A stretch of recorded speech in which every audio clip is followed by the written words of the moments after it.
Hello and welcome to MAA. This is week 10 part 1 on relevant costing, presented as always by Dr. Martin Roberts. Okay, so what we've got is the relevant costing. We're trying to make a decision. We're trying to make a decision that will maximize shareholder wealth. And obviously decision making will mean a choice between one, two, or many alternatives as to what is the best for business.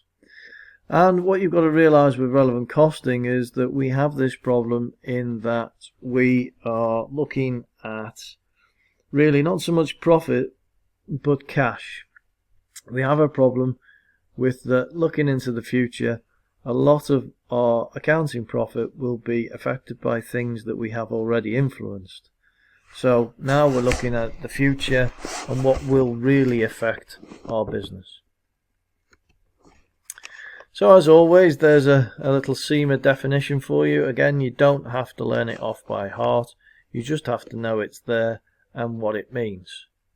And as you can see, it's really focusing on cash flows. Okay. So what we're trying to do is we're trying to look at relevant costs and revenues, as it says there, or really you've got to think of it as income. Alright, and there are some words there that you need to be careful of, is when we're looking at relevant costs, is especially if we've committed to things, is we cannot change that past. We must honour our obligations. And then what we've got is that we've got to look at words such as differential, incremental. Incremental you've just got to think of in terms of oh well, we've just added a few percent on. Okay, so what we're going to do is we're going to look more closely at that, and we're going to take you through examples in the second part of this lecture, especially so that you get an understanding. Okay, so what you got here, like I said, very simple example, and you'll face more of these, is that you've got a company shutting down a department, and so we've got to think about costs that are avoidable and unavoidable. Just terminology, but really it's common sense. It's about really including costs that will affect you in the future. Okay, so what you've got is that the costs could be saved as a result of the shutdown, and you've got to think about potentially really your big saving will come in the short term from your short-term cash saving will come from labour, your workforce. It's very easy to do, but then your rent potentially might not be saved as because you still have an empty building, and then therefore that really doesn't become relevant to the decision because you're still incurring that cost. Okay, so like I said, is that you've got to think about cash flows. And so therefore, when you do relevant costing, you must make sure not to include non-cash items such as depreciation. All depreciation is doing is working under the matching principle to spread the costs of machines that you've bought over its useful life. So your income statement only lasts for 1 year. Your machine will have been bought to last, say, 5 years. So therefore, your depreciation is spread over those five years worth of income statements. Okay, so this is where the fun begins, is that you've got to understand this idea of sunk costs. So if you've already committed to that cost, then you cannot put it in your relevant costing decision. Okay, and again, overheads is another big place whereby potentially you've already committed to it, or they won't increase or decrease because of your decision, so therefore will not be part of the decision making when it comes to relevant costs. Okay, so other non-relevant costs will include, like I said, is that things that we've already committed to but we can't change. So we've already committed to them and we can't change it, then we've got to keep that, and it doesn't become part of your relevant costing decision. irrelevant costing is anything new. That's the best way of thinking of it. Okay, so you get this a lot at the bottom, where you get, say, you've paid for the packaging of a new company, but maybe they decide to change their mind and not use that packaging because there's a new marketing design or something like that, and yet you've already committed. Well, you've still got to pay for it, but it doesn't, bizarrely enough, go forward as a relevant cost because you have already committed to it. So what else have we got? Like I said, historical costs, we've already mentioned depreciation, and then you've got things like notional cost. Now that comes with interest or rent. If you've already bought out a loan, for example, and you've committed to that interest, then that is not part of your relevant costing. You have already committed to it. Okay.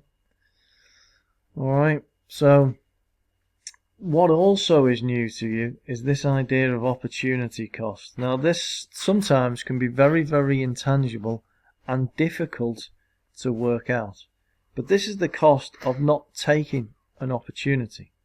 So you decide to go down the route of making one product, and potentially you lose the sale of not making and selling the other product.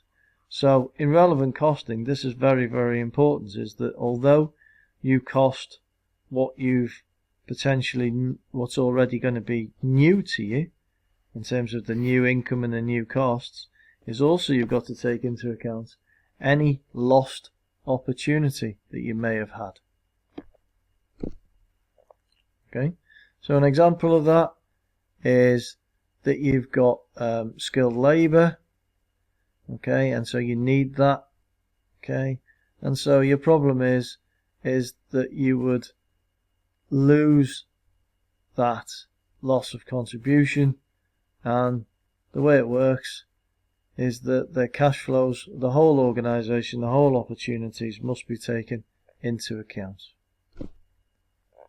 Okay, so just quickly, again, opportunity costs, here we go, is we've got some obsolete materials in stock or in inventory, and we could use that for a special contract.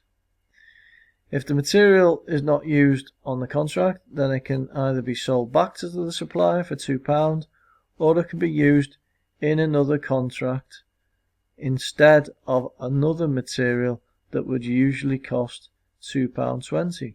So therefore, what is the relevant cost? Well, in this case, the relevant cost is £2.20, because what that is it's the value of the next best alternative that could have been used. Okay, so in essence you're replacing, your costs are that £2.20. Okay, so we mentioned this earlier, notional costs are very similar to opportunity costs, and you think about rent and you think about interest. Okay, so is what you've got to be careful of is that you make sure that somebody's going to pay that extra rent or that extra interest, or if you've already committed to it, it might not be part of the decision making process. Okay, so what you've got to do is you've got to just really, here we're showing you the relevant cost of materials, and I'll show you the relevant cost of labour, is that you've got to think along these very straight lines, and it's this idea of, well, are the materials in stock? No. Well, in that case, for a relevant cost decision, the cost that you make is the cost of purchase. So if the materials are in stock, yes. And will they be replaced? Yes. It's always the latest cost to replace your stock, not what it already costs. Okay, so it's quite difficult to get your head around, but you'll get your hang of it. The more you think about it, the more you sort of twist yourself around in knots. So really what you want to do is just try the questions. It was like that one with the stock question, which is the cost to use, which actually almost the more expensive cost, the latest cost. Okay, and so there you go, as you go down that sort of little ladder of decision making, and you end up with the right answer as to what costs to use. Don't worry about it too much. These are going to be these are very, very small things to think about, and really it's more, will be used more in your final year than it will be here at level 5. So having said that though, let's just for completeness have a look at the relevant cost for labour. Okay, and again, you've got to think about labour in terms of the wages that you're paying people. Is the spare capacity? What we mean by that is, are your workforce, are they not as well utilised as they could be, so they could do this extra job? And if that's the case, then you don't include the cost. You've already got people who can do it, so fine, that's just part of the day job, it doesn't cost you anything. So if it's like, no, we need to hire more people, then obviously you take the cost of hiring people. And then what you've then got to worry about is that if you can't hire anybody and we can't do the job, then you've got to look at the costs that you've lost. You've lost your contribution of selling those extra products and also potentially any other labour costs. Okay, so that's a whistle-stop tour of relevant costing. Like I said, is that you really, in terms of looking at relevant costs, you should just be looking at labour and materials. But as it says, is that you can also get hit with a few overheads to think about. And that's really anything that, so you need an extra warehouse. That's the type of thing you need to think about. You need to use more electricity maybe. Okay. And then non-relevant costs, non-current assets are exactly the same. Is that what you're looking at is if you need to buy a new piece of kit, a new piece of machinery. Okay, and then all you've got to do is then think about how much it costs to buy that machinery less anything that it costs to sell. So there you go. Hopefully you've had a very brief introduction into relevant costing.